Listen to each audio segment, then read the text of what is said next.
Hey there, Panthers. We are embarking into the world of inequalities.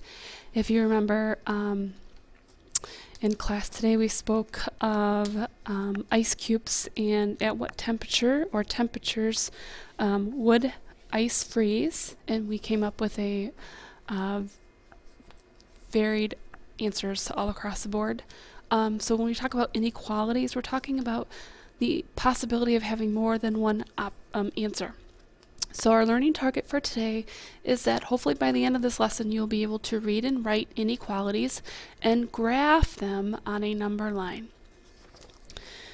An inequality states that two quantities are not equal or may not be equal.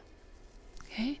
An inequality states that two quantities either are not equal or may not be equal. And we use the following symbols: less than, greater than, less than or equal to, and greater than or equal to. An algebraic inequality is an inequality that contains, remember that word algebra, we're talking about variables.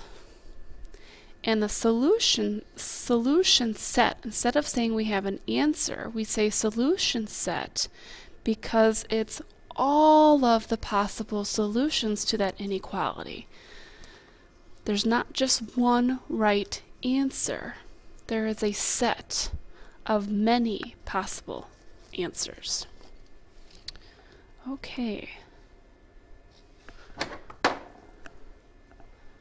Go ahead and move on.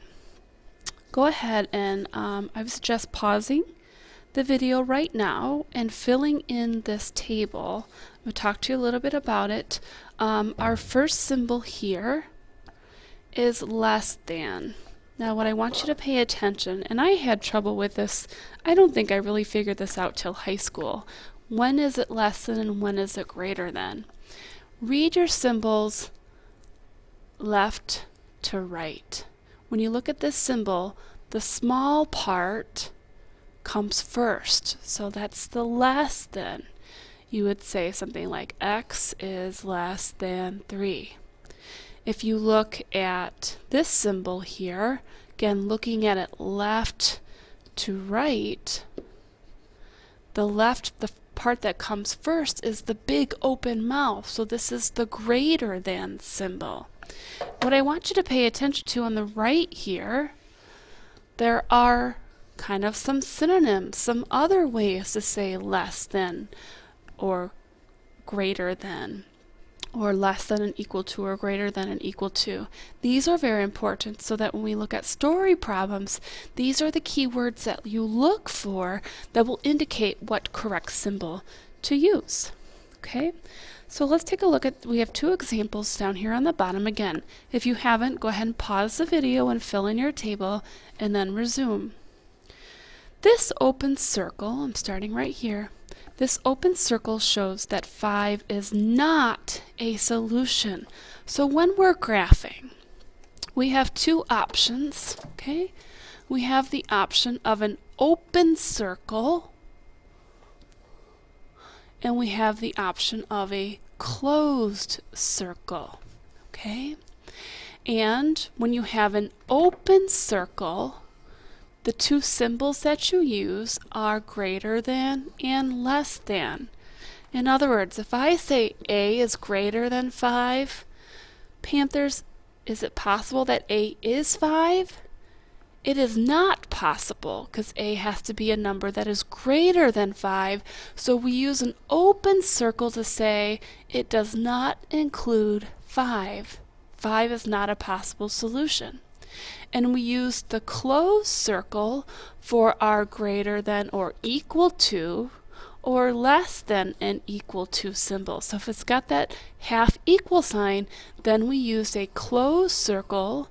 So if you look at B is less than or equal to 3, ask yourself, is 3 a possible solution? Well, yeah, 3 is greater than or equal to 3. So we use that closed circle to show that 3 is a possible solution. Let's take a look at some situations here. Here we're going to pull out some keywords. Okay, we're going to use our cube method. There are at least 15 people in the waiting room. Okay, so we are talking about the number 15. Okay. Look for some keywords here that might indicate what inequality to use. Okay, and I see at least. Okay. Now, does at least mean, and again, what are we talking about? Okay. People. So I'm going to use the variable p since that's what we're talking about. So we have p and 15. And I always get in the habit of writing my variables on the left. We know we like our variables on the left, so I'm just going to do that. But now we have to figure out, is it the less than symbol, the greater than symbol, the less than or equal to, or greater than or equal to symbol? Now, there are at least 15 people. First of all, when you say at least, does that include 15? Yes, so we're going to have that half equal sign for sure. Now, when I say at least 15 people, is the number of people going to be greater than 15 or less than 15? At least means it's going to be greater. So the mouth, the big mouth, opens up to the larger amount, which in this case was p. So the number of people we have is going to be greater than or equal to 15. Let's take a look at B. The tram attendant will allow no more than 60 people on the tram. Circle my important number. I'm going to underline the words that tell us what inequality to use. I see no more than. Okay. Now, no more than. Well, actually, let's go back. What are we talking about? 60 people. So again, we're using p, and our number is 60, and we have to choose what symbol. When I say no more than 60, does that include 60? Yes, so I know I have a half equal sign because it includes it. Now, is the number of people on the tram going to be greater than 60 or less than 60? Well, if you can't allow no more than 60, it's going to be, the number of people is going to be less than 60. Okay, C. There are at most 10 gallons of gas in the tank. I see at most, and we're talking about gallons. So my variable is g, and my number is 10. When I say at most 10 gallons, does that mean I can put 10 gallons? Yes. So there's my equal sign. Is the amount of gas I put in going to be greater than 10 or less than 10? Hopefully you're saying less than. So the smaller part of your variable is next to the g for gas. The amount of gas has to be less than 10. And letter D. Fewer than 14 people attended the meeting. Fewer than is going to help us identify our inequality. We're talking about people. So again, I'm going to write my variable first and my number second and decide what inequality. Fewer than 14 people attended the meeting. Does that include 14? No. So I'm not going to put that half equal sign because 14 is not an option. Now when you say fewer than, is p smaller or greater? The number of people attending smaller or greater than 14? It is less than 14. So the number of people attending the meeting is less than 14. And let's practice some graphing.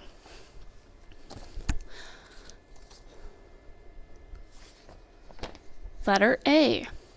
First thing that you need to do on these, I'm not very picky about what you do, but just take a look at your number and find a spot on your graph, and please go ahead and label that number. I really don't need a whole lot else.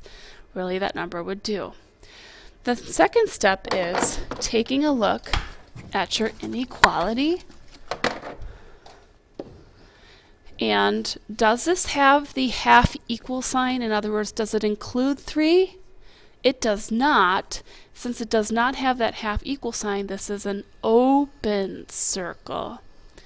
And my variable n, if you take a look at the variable and your inequality, the greater part of your inequality is next to the variable, so we're talking about n is greater than. Numbers that are greater go to the right. And so again, when you're graphing these, you graph your inequality, determine if it's open or closed, and then show your arrow moving right or left. Make sure that your lines are nice and dark. Sometimes when you write right on the number line, it's hard to see. And always put your arrows. This signifies that it actually keeps on going. I could have n is 100 and it would still work on here. So again, make sure you're putting those arrows. Take a look at B. Okay, I'm going to start first with my number, which is -7. Okay. Look at my inequality. It does include the half equal sign, and so it does include -7, so I'm going to do a closed circle this time. And this says x is less than or equal to. Less than means to go to the left. Less to the left. Less to the left. And C, I'm going to graph my number. Take a look at, does it include 12? Yes, it does. It has that half equal sign. And y is greater than 12. Greater to the right. Greater to the right. And letter D. Start with my number, -15. I don't see any half, so it is an open circle. Don't shade it in. Make your circles nice and wide. And 15 is greater than, greater to the right, greater to the right. Okay. What I would like you to do right now is take a look at this problem. It says the Boeing 777 airplane will seat at most 425 passengers. And this student has written an inequality and they have graphed it. Can you find their error? And please correct it right on the paper. Okay, any questions? See me in class, Panthers. Have a good night.